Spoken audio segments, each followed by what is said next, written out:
అంటే comparison. I want be like you, I want be like him, I want.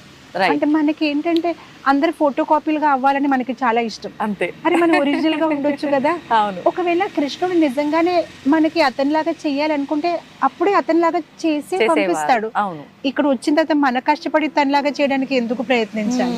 Exam హాల్లో ఒక అమ్మాయి వెళ్ళింది, కానీ ఆవిడ ఇంగ్లీష్ ఎగ్జామ్ అనుకుంది, కానీ ఎగ్జామ్ చూసేస్తే మ్యాథ్స్ అన్నమాట.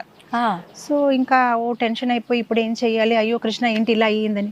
కానీ చూస్తే ఫ్రంట్ లోని టాపర్ ఉన్నాడు అనమాట, స్కూల్ టాపర్ ఫ్రంట్ లో కూర్చున్నాడు. అప్పుడు ఆవిడ మనసులో అనుకుని పోన్లే, నేను అలా చేసినా కూడా కృష్ణ నాకు హెల్ప్ చేశారు, ఫ్రంట్ లో టాపర్ ఉన్నాడు కదా, ఇంకా హ్యాపీగా కాపీ కొట్టేస్తాను. మొత్తం అంతా కాపీ కొట్టేసింది, అయిపోయింది. బయటికి వచ్చారు ఎగ్జామినేషన్ హాల్ నుంచి. అందరు అడిగారు ఎలా రాసావు? చాలా బాగా రాశాను, అసలు నేను ప్రిపేర్ అయ్యి రాలేదు, కానీ నా ఫ్రంట్ లో ఎవరైతే ఉన్నాడు కదా ఫుల్ తను ఏం రాస్తాను అలా కాపీ కొట్టేస్తాను. అప్పుడు అందరూ అన్నాడు, అవునా నీకు తెలియదా విషయం? ఏంటి విషయం? అసలు అందరు ఎగ్జామినేషన్ పేపర్స్ వేరే వేరేగా ఉన్నాయి, సెట్స్ అన్నమాట. అయ్యో నేను మొత్తం అంతా తన పేపర్ కాపీ చేశాను. మన లైఫ్ లో కూడా అదే అవుతుంది. మనం ఇతన్ని కాపీ చేయాలనుకుంటున్నాం, అతన్ని కాపీ చేయాలనుకుంటున్నాం, కానీ తన క్వశ్చన్ పేపర్ వేరేగా ఉంది, మీ క్వశ్చన్ పేపర్ వేరేగా ఉంది.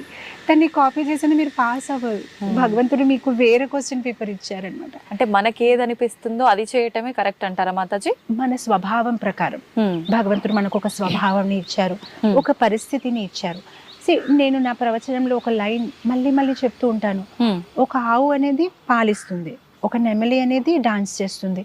నెమలి ఆవులాగా అవడానికి ప్రయత్నించకూడదు, అవును, అండ్ ఆవు నెమలి లాగా డాన్స్ చేయడానికి ప్రయత్నించకూడదు.